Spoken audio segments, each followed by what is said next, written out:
Welcome, bright minds, to an exciting journey into the world of circles for CBSE Class 9 Mathematics. Today, we are diving deep into a fascinating concept, the converse theorem that states the line from the center bisecting a chord is perpendicular to it. We'll explore this idea from easy-to-understand basics to challenging applications, building your geometric intuition step by step. Get ready to uncover the hidden symmetries and powerful properties of circles. Ready to unlock a simple yet powerful secret about circles? Let's start with the basics of how a line from the center can create a perfect right angle. Let's first recall the original theorem: the perpendicular from the center of a circle to a chord bisects the chord. Now, its converse simply flips this idea. It states that if you draw a line from the center of a circle to the midpoint of any chord, that line will always be perpendicular to the chord. Imagine you have a chord, find its exact middle point, and then draw a line from the circle's center to that midpoint. This theorem tells us that the angle formed where the line meets the chord will always be a perfect 90 degrees. It's a foundational property that helps us understand circle geometry. So, why is this converse theorem true? Let's visualize it. Imagine a circle with its center, let's call it O, and a chord AB. Now, find the midpoint of this chord, let's call it M. Draw lines from the center O to the endpoints of the chord, A and B. These lines, OA and OB, are both radii of the circle, so they must be equal in length. This makes triangle OAB an isosceles triangle. In an isosceles triangle, the line segment drawn from the vertex, which is O in our case, to the midpoint of the base, M, acts as an altitude. An altitude, by definition, is perpendicular to the base. Hence, OM is perpendicular to AB. Simple, right? Time to put your new knowledge to the test. Here are 3 practice questions to help solidify your understanding of the converse theorem. Read each question carefully, draw diagrams if it helps, and apply what you've learned about the relationship between the center, a bisected chord, and perpendicularity. Pause the video, try them out, and then check your solutions. Good luck! Now that you've grasped the basics, let's dive a little deeper and explore the formal proof of this theorem, along with some practical applications. The formal statement of our converse theorem is: the line drawn through the center of a circle to bisect a chord is perpendicular to the chord. To prove this, we start with a circle, center O, and a chord AB. We are given that M is the midpoint of AB, meaning AM equals MB. Our goal is to prove that the line segment OM is perpendicular to AB. For this, we'll make a simple construction, join O to A and O to B. These lines are, of course, the radii of our circle. Now we have 2 triangles, OMA and OMB, which will be key to our proof.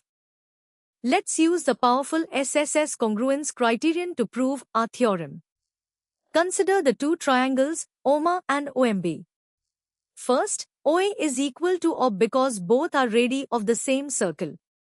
Second, AM is equal to BM, as M is given to be the midpoint of the chord AB. And third, the side OM is common to both triangles. So, by the side-side-side, or SSS, congruence criterion, triangle OMA is congruent to triangle OMB. Since these triangles are congruent, their corresponding paths must be equal. This means that angle OMA is equal to angle OMB. This is a crucial step in our proof. We know that angles OMA and OMB are equal, and they form a linear pair on the straight line AB. This means that when you add them together, they must sum up to 180 degrees. Since both angles are equal, we can say that 2 times angle OMA equals 180 degrees. Dividing by 2, we find that angle OMA is exactly 90 degrees. This directly implies that OM is perpendicular to AB. This theorem is not just theoretical, it's incredibly useful.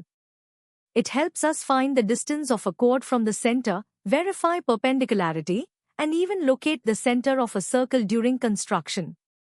It's a versatile tool in your geometric toolkit.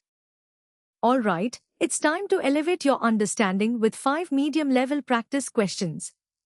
These problems will require you to apply the congruence proof steps and think about the various applications of the converse theorem.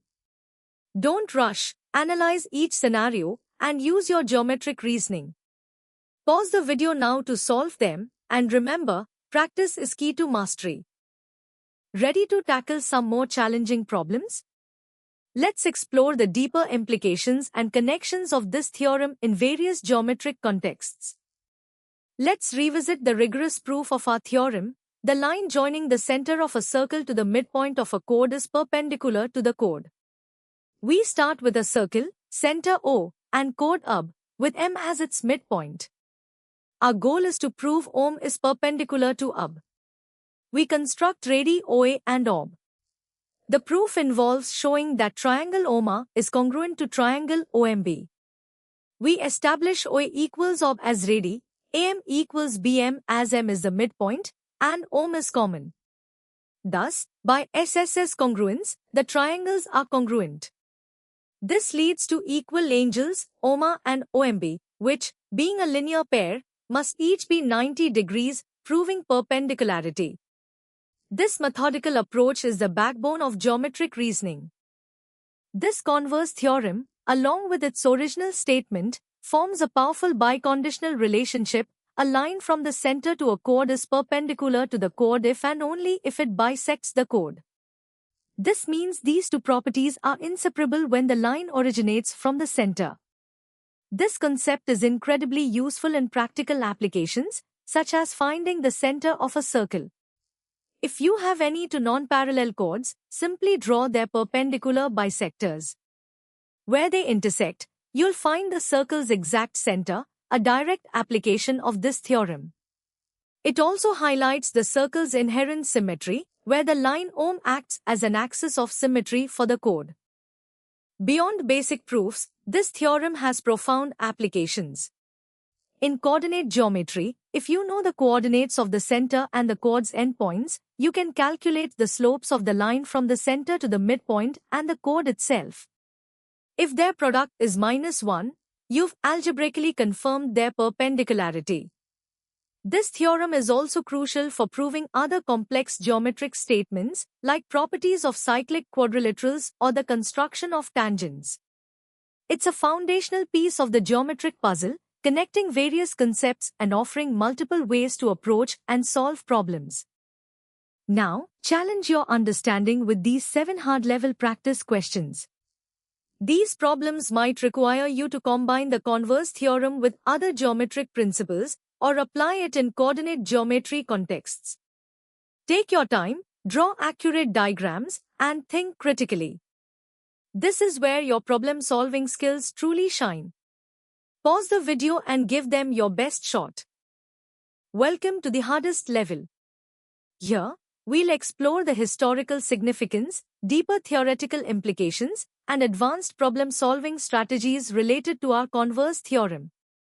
Get ready for a truly rigorous challenge. The principles behind this converse theorem trace back to ancient Greek mathematicians, most notably Euclid, whose Elements laid the foundation for axiomatic geometry. This theorem isn't just an isolated fact, it's a critical component of a larger deductive system. Euclid's genius was in building complex geometric truths from a few self-evident postulates, and our theorem relies on these fundamental principles like triangle congruence and properties of straight lines, showcasing the elegant and logical structure of classical geometry. Understanding its historical context helps appreciate its enduring significance in mathematics. Let's delve deeper into the implications of this rigorous proof. The fact that the line from the center bisecting a chord is perpendicular to it isn't merely a geometric curiosity. It guarantees that this line segment, OM, represents the shortest possible distance from the center of the circle to the chord. Think about it, the shortest distance from any point to any line is always along the perpendicular. This principle extends even further, forming the basis for understanding tangents, where the radius drawn to the point of tangency is always perpendicular to the tangent line itself. This foundational property underpins many advanced geometric concepts and constructions. This theorem offers powerful strategies for advanced problem solving. For instance, it's the bedrock for constructing the center of a circle given just 3 points on its circumference. By forming two chords and drawing their perpendicular bisectors, which, by our theorem, must pass through the center, their intersection precisely locates the center. In analytic geometry, this theorem allows for algebraic verification. If you know the coordinates of the center and the chord's endpoints, you can calculate the slopes of the bisecting line and the chord. Their product should be -1, confirming perpendicularity. This dual approach, combining geometry with algebra, is a hallmark of advanced mathematical thinking. The converse theorem also connects to a wider web of geometric principles. It's a special application of the perpendicular bisector theorem, which states that any point on the perpendicular bisector of a line segment is equidistant from its endpoints.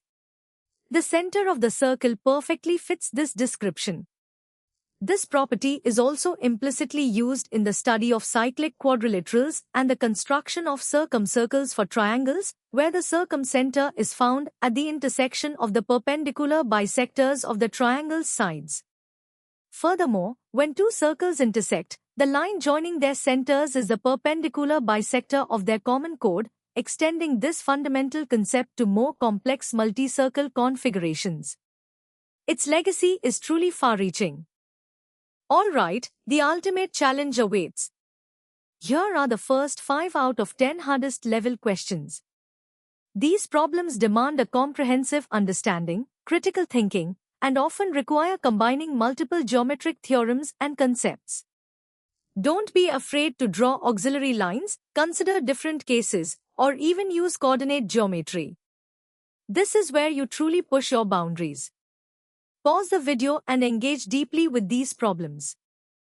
And now, for the final 5 questions in our hardest level challenge. These problems are designed to test your mastery of the converse theorem and its intricate connections within Euclidean geometry. Think outside the box, explore different solution paths, and apply all the knowledge you've gained today. Remember, every challenging problem you solve builds your confidence and strengthens your mathematical intuition. You've got this. Congratulations on completing this in-depth exploration of the converse theorem. We hope you found this journey from easy to hardest engaging and enlightening. To continue your learning adventure and explore more such topics, visit synapse.omaps.in. Don't forget to subscribe to our channel for more exciting educational content. Keep learning, keep exploring, and keep mastering mathematics.